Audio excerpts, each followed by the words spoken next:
സുഹൃത്തുക്കളെ നമസ്കാരം. പുതിയൊരു വീഡിയോയിലേക്ക് എല്ലാവർക്കും സ്വാഗതം. ഇന്നും ഷാജിന്റെ വിഷയവുമായിട്ട് തന്നെയാണ് വന്നിരിക്കുന്നത്. വേറൊന്നുമല്ല, അതായത് ഇന്ന് ട്രെൻഡിങ്ങിൽ ഓടുന്നത് അല്ലെങ്കിൽ യൂട്യൂബ് തുറന്നാൽ നമ്മൾ കാണുന്നത് മുഴുവൻ എന്ന് പറഞ്ഞു കഴിഞ്ഞാൽ ഈ ഷാജിന്റെ വീഡിയോസ് മാത്രമാണ്. വേറെ ഒരാളുടെ വീഡിയോസും ഇല്ല. എന്താണെന്ന് വെച്ച് കഴിഞ്ഞാൽ ഒരാളുടെ പേര് പറയുമ്പോഴേക്ക് അതുപോലെയുള്ള 10 പേരാണ് വരുന്നത്. ഞാനല്ല.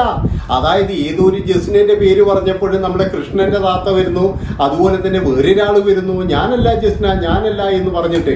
എൻ്റെ പൊന്ന പ്രവാസികളെ, നിങ്ങൾക്കൊന്ന് നാണവും മാനവും ഉളുപ്പുമില്ല ഇങ്ങനെ പൈസ അയച്ചു കൊടുക്കാൻ? നിങ്ങൾക്ക് എന്തൊക്കെ കാര്യങ്ങൾക്ക് അയച്ചു കൊടുക്കുക? എന്തിനാണ് ഇങ്ങനെയുള്ള സ്ത്രീകൾക്കൊക്കെ നിങ്ങൾ പൈസ അയച്ചു കൊടുക്കുന്നത്? അതായത് 1 ലക്ഷം രൂപയും 50,000 രൂപയും സ്വന്തം ഭാര്യയ്ക്ക് അയച്ചു കൊടുക്കുന്നതിന് 300 രൂപ ആയിരിക്കും. എന്താ പ്രശ്നം എന്ന് പറഞ്ഞാൽ ഭാര്യയ്ക്ക് പൈസ അധികം അയച്ചു കൊടുത്തു കഴിഞ്ഞാൽ വഴിതെറ്റി പോകും പോലും, ഇല്ലെങ്കിൽ ആരുടെ കൂടെയെങ്കിലും ഒളിച്ചോടി പോയാലോ, ഇല്ലെങ്കിൽ എന്ന് പറഞ്ഞു കഴിഞ്ഞാൽ ഏതെങ്കിലും ഒരുത്തിലൂടെ കറങ്ങാൻ പോയാലോ എന്നുള്ള പേടിച്ചിട്ട് ഭാര്യയ്ക്ക് അയച്ചു കൊടുക്കുന്ന 300 രൂപയും ഇതുപോലെയുള്ള യൂട്യൂബേഴ്സിന് അയച്ചു കൊടുക്കുന്ന എത്രയാ 50,000 രൂപ, 60,000 രൂപ, 1 ലക്ഷം രൂപയൊക്കെയാണ്. അപ്പം നമ്മൾ ഷാജിദയുടെ കാര്യം പറയുകയാണെങ്കിൽ ഷാജിദക്ക് പൈസ കിട്ടിയിട്ടുണ്ട്. അതുപോലെ തന്നെ ഷാജിദ പറഞ്ഞ കള്ളങ്ങൾ, ഒരുപാട് കള്ളങ്ങൾ. ഒരു കള്ളം മറയ്ക്കാൻ വേണ്ടിയിട്ട് മറ്റൊരു കള്ളം പറയും, പിന്നെ മറ്റൊരു കള്ളം പറയും. അങ്ങനെയാണ് ഇപ്പോൾ അവസാനം എന്ന് പറഞ്ഞത് എന്താണെന്ന് വെച്ചാൽ, ഞാൻ കല്യാണം കഴിച്ചിട്ടില്ല, ഞാൻ വെറുതെ പറഞ്ഞാന്ന് ഇപ്പോഴും പറയുന്നത്. അപ്പോൾ ഒരു ചാനലിൽ ചോദിച്ചു, അങ്ങനെ വെറുതെ പറഞ്ഞു കഴിഞ്ഞാൽ ആ പയ്യൻ ഇതിനെ സമ്മതിച്ചോ? അപ്പോഴാണ് പറയുന്നത് ആ പയ്യൻ സമ്മതിച്ചു എന്ന്. മറ്റൊരു ചാനലിൽ വന്നിട്ട് പറയുകയാണ് ആ പയ്യൻ അറിഞ്ഞിട്ടില്ല എന്ന്. ആലോചിച്ച് നോക്കണം. അതായത് ഒരു ചാനലിൽ ഒരു വിഷയം പറയുന്നു, മറ്റൊരു ചാനലിൽ മറ്റൊരു വിഷയം പറയുന്നു. എനിക്ക് തോന്നുന്നത് ഈ എന്താണ് പറഞ്ഞത്, എന്താണ് പിന്നെ ചെയ്യുന്നത് എന്നൊന്നും ഈ സ്ത്രീക്ക് ഓർമ്മയില്ല. അതാണ് ഇപ്പോഴത്തെ പ്രശ്നം. അതായത് മൊത്തത്തിൽ എന്ന് പറഞ്ഞു കഴിഞ്ഞാൽ ഈ സൈബർ അറ്റാക്കുകൾ, ഈ സൈബർ ബുള്ളിങ്, ഇത് മൊത്തത്തിൽ എന്ന് പറഞ്ഞ ഒരു മനുഷ്യന്റെ പിന്നെ എന്താ പറയേണ്ടത് എല്ലാ ഇതും തെറ്റിക്കും എന്നുള്ളതാണ്. അപ്പൊ അതുപോലെ ആയിപ്പോയോ ഈ ഷാജിദ എന്നാണ് എനിക്ക് തോന്നുന്നത്. അതുകൊണ്ട് തന്നെ ആദ്യം ഈ കുട്ടി എന്താ വേണ്ടതെന്ന് വെച്ചാൽ കുറച്ച് നാൾ മിണ്ടാതിരിക്കുക. ഇതാണ് ഇതിന് ഏറ്റവും നല്ലൊരു മരുന്ന് എന്ന് പറഞ്ഞു കഴിഞ്ഞാൽ. അതായത് കുറച്ച് നാൾ മിണ്ടാതെ എവിടെയെങ്കിലും അടങ്ങി ഒതുങ്ങിയിരിക്കുക. വീഡിയോയും ഇടണ്ട, വേണമെങ്കിൽ ഓരോ ഷോർട്സോ അങ്ങനെ എന്തെങ്കിലും ഇട്ടോ. അല്ലാതെ എന്ത് പറഞ്ഞു കഴിഞ്ഞാൽ ഇപ്പോൾ കുറ്റം തന്നെയായിരിക്കും. വേറെ ഒന്നും അല്ലട്ടാ. എന്താണെന്ന് വെച്ചാൽ ഈ സ്ത്രീയെ സഹതാപത്തോട് കൂടിയിട്ട്, അല്ലെങ്കിൽ എന്താ പറയേണ്ടത്, ഒരു സപ്പോർട്ടോട് കൂടിയിട്ട് ഒരുപാട് നല്ല മനുഷ്യർ നോക്കി കണ്ടിരുന്നു. അവരെയൊക്കെ എന്ന് പറഞ്ഞ് ഇപ്പോൾ തള്ളിപ്പറയുന്ന ഒരു അവസ്ഥയിലേക്കാണ്. കാരണം എല്ലാത്തിനും കാരണം എൻ്റെ സബ്സ്ക്രൈബേഴ്സാണ്. നമ്മളെ സബ്സ്ക്രൈബേഴ്സിനെ തന്നെയാണ് ഈ സ്ത്രീ പറ്റിച്ചുകൊണ്ടിരിക്കുന്നത്. ഏകദേശം 1.5 ലക്ഷത്തിനടുക്ക സബ്സ്ക്രൈബർ ഉണ്ട്. അവരെ എല്ലാവരെയും ഈ സ്ത്രീ ഇങ്ങനെ പറ്റിച്ചുകൊണ്ടിരിക്കുകയാണ് നിരന്തരമായിട്ട് ഓരോരോ കാര്യങ്ങൾ പറഞ്ഞിട്ട്. ആദ്യമൊക്കെ നിങ്ങൾ കണ്ടിട്ടുണ്ടോ എന്ത് എളിമയായിരുന്നു ആ വീഡിയോയിൽ, എന്തൊരു ഡീസൻ്റ് ആയിരുന്നു.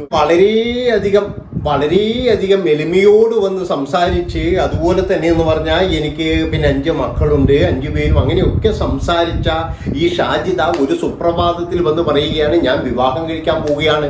അവിടെ നിന്നും തുടങ്ങിയ ഒരു പ്രശ്നമാണിത്. അതുമാത്രവുമല്ല, കുറച്ച് പൈസയും കാര്യങ്ങളൊക്കെ വരാൻ തുടങ്ങിയപ്പോൾ ഷാജിദ ടൂറായി.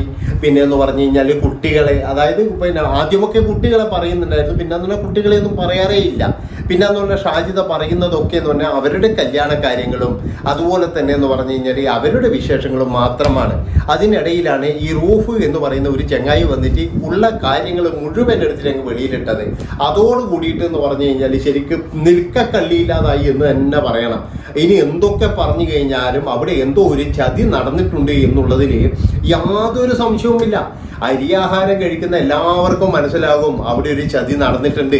പക്ഷെ ആ ചതി മറയ്ക്കാൻ വേണ്ടിയിട്ട്, ഇല്ലെങ്കിൽ ആ ചതി ആരും അറിയാതിരിക്കാൻ വേണ്ടിയിട്ട് വേറൊരു ചതി നടക്കുന്നു. അത് മാത്രവുമല്ല, ഈ റൌഫ് എന്ന് പറയുന്നവരോട് പറയുകയാണ് നിങ്ങളിങ്ങനെ ലേറ്റാക്കി കഴിഞ്ഞാൽ ശരിയാവില്ല. ആൾക്കാർ ഇങ്ങനെ ക്യൂ ആണ്.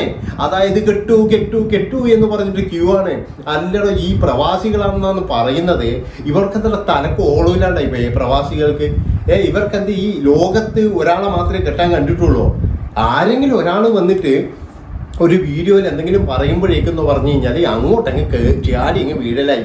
എൻ്റെ പൊന്നു മക്കളെ, ഇതൊക്കെ ഫിൽട്ടർ ഇട്ട് കഴിഞ്ഞാൽ നിങ്ങളൊക്കെ ഇങ്ങനെ വീഴുമെങ്കിൽ പണ്ട് തമനേൻ്റെ ചിത്രം കണ്ടിട്ടില്ലേ നമ്മൾ? അതായത് തമന മേക്കപ്പില്ലാണ്ട് ഒരിക്കൽ ഇറങ്ങി നടന്നിട്ട് എല്ലാവരും പേടിച്ചു പോയി എന്നാണ് പറയുന്നത് കേൾക്കുന്നത്. അതുകൊണ്ട് ഞാൻ പറയുന്നത് എന്താ വെച്ചാൽ, നിങ്ങൾ ഈ സകല ആൾക്കാർക്കും പോയിട്ട് എന്നെ കെട്ടു എന്ന് പറയരുത്. പ്രവാസികളുടെ വില കളയരുത്. അതുപോലെ തന്നെ എന്ന് പറഞ്ഞാൽ പ്രവാസികൾ എത്രയാ പൈസ അയച്ചു കൊടുക്കുന്ന ഇവർക്കെല്ലാം. അതാണ് ഞാൻ ആലോചിക്കുന്നത്. പിന്നെ ഈ സ്ത്രീ പറയുന്ന മറ്റൊരു കാര്യം എന്ന് പറഞ്ഞു കഴിഞ്ഞാൽ ഞാൻ വിധവയായി ഇത് തന്നെയാണ് പറഞ്ഞുകൊണ്ടിരിക്കുന്നത്. അങ്ങനെ പറയേണ്ട ആവശ്യം എന്താണ്? ഇവർക്ക് വേണമെങ്കിൽ ഇവർക്ക് കല്യാണം കഴിക്കാം, ഇല്ലെങ്കിൽ 5 മക്കളുണ്ട്, അവരെയൊക്കെ നോക്കിയിട്ട് സുഖമായിട്ട് ജീവിക്കാം. ഇപ്പോഴെന്തായി? ഇപ്പോഴെന്ന് പറഞ്ഞു കഴിഞ്ഞാൽ നാട്ടിൽ മുഴുവൻ ഇറങ്ങാൻ കഴിയാത്ത സ്ഥിതിയായി. പക്ഷേ ഇവർക്ക് കുഴപ്പമൊന്നുമില്ല കേട്ടാ. അവർ പറയുന്നുണ്ട്, ഞാൻ ഒറ്റയൊരുത്തിനെയും വില വെക്കുന്നില്ല, ഞാൻ ഒരാളെ പോലും നോക്കുന്നില്ല, ഞാൻ എൻ്റെ ജീവിതമാണ് ജീവിക്കുന്നത് എന്നൊക്കെയാണ് ആ സ്ത്രീ പറയുന്നത്. എന്തൊക്കെ ആയി കഴിഞ്ഞാലും ഉള്ളിൻ്റെ ഉള്ളിൽ ഒരു ചെറിയൊരു പ്രശ്നങ്ങളൊക്കെ ഉണ്ടാവും. അത് പിന്നെ വെളിയിൽ കാണിക്കാൻ കഴിയില്ലല്ലോ. അതായത് പൊതുജനങ്ങളുടെ മുന്നിലല്ലേ മൊത്തത്തിൽ എന്ന് പറഞ്ഞാൽ അപഹാസ്യമായി പോയത്.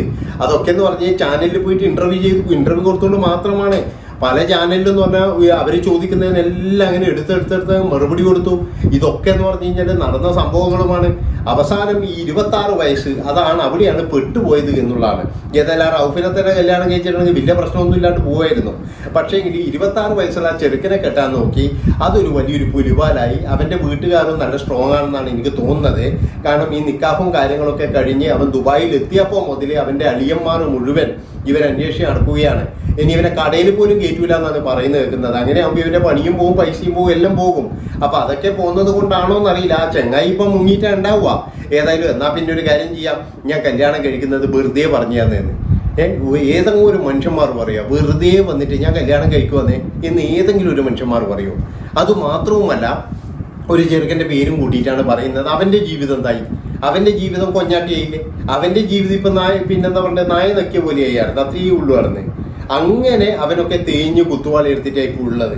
അതുകൊണ്ട് ഞാൻ പറയുന്നത് എന്താണെന്ന് വെച്ചാൽ, കുറച്ചു കാലം ഈ സാജിത മിണ്ടാണ്ട് നിന്ന് കഴിഞ്ഞാൽ കുറേ വ്യത്യാസങ്ങൾ വരും. ഇല്ലെങ്കിൽ ഇതിങ്ങനെ ഓരോ ദിവസവും ഇങ്ങനെ കത്തിപ്പടർന്നുകൊണ്ടിരിക്കുകയാണ്. ഒന്നാമത്തെ പ്രശ്നം ഇതന്നെ, അവരെ സഹായിച്ച ഒരുപാട് ആൾക്കാരുണ്ട്, അവർക്കൊക്കെ നല്ല വിഷമം ഉണ്ടായിരുന്നേ. പിന്നെ ഒരുപാട് കോഴികളും ഇതിനകത്ത് ഉണ്ട് എന്നുള്ളതാണ്. കാരണം ഇങ്ങനെ ഒരു വീഡിയോ ഇടുമ്പോഴേക്കും അവിടെ ചാടി വീണിട്ട് കല്യാണം കഴിഞ്ഞോ ഇത് മറ്റവൻ മരിക്കാൻ വേണ്ടി കാത്തിരുന്ന പോലെയാണ്. അതായത് മറ്റവൻ മരിക്കാൻ വേണ്ടി കാത്ത് നിന്ന് 5 മാസമാകുമ്പോഴേക്ക് ഒരുത്തം വന്ന് കയറി വീണു. അതായത് ചോദിക്കാതെ തന്നെ പൈസകൾ അയച്ചു കൊടുക്കുന്നത്. എന്തൊരു സ്നേഹമാണ് ഇവർക്കൊക്കെ എന്നറിയാം. ഭയങ്കര സ്നേഹമാണ്. ഞാൻ അതാ പറഞ്ഞത്, ഭാര്യമാർക്ക് 300 രൂപ കൊടുത്തു കഴിഞ്ഞാൽ ഇവർക്ക് കൊടുക്കുന്നത് 30,000 രൂപയാണ്. അതാണ് ഏറ്റവും വലിയ രസം എന്ന് പറഞ്ഞു കഴിഞ്ഞാൽ. ഭാര്യക്ക് 5 പൈസ കൊടുക്കത്തില്ല, വഴിതെറ്റി പോകും പോലും. അതാണ് പ്രശ്നം നടന്നത്. ഈ എന്നോടൊരു ചങ്ങായി പറഞ്ഞത്, വഴിതെറ്റി പോകുമ്പോൾ അധികം പൈസ കൊടുത്തു കഴിഞ്ഞാൽ.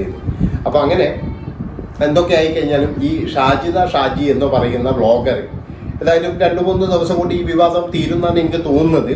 കാരണം ഇപ്പോൾ തന്നെ എന്ന് പറഞ്ഞു കഴിഞ്ഞാൽ, ഇപ്പോഴുള്ളത് എന്ന് പറഞ്ഞു കഴിഞ്ഞാൽ ആ സ്ത്രീ പലരുടെയും പേര് പറഞ്ഞിട്ടുണ്ട്. അതാണ് ഏറ്റവും വലിയൊരു പ്രശ്നമായിരിക്കുന്നത്.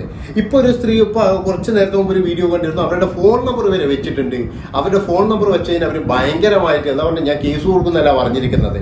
വേറൊരു കാര്യം പറയട്ടെ, ആ സ്ത്രീക്ക് ബിസിനസ് ഉണ്ട്.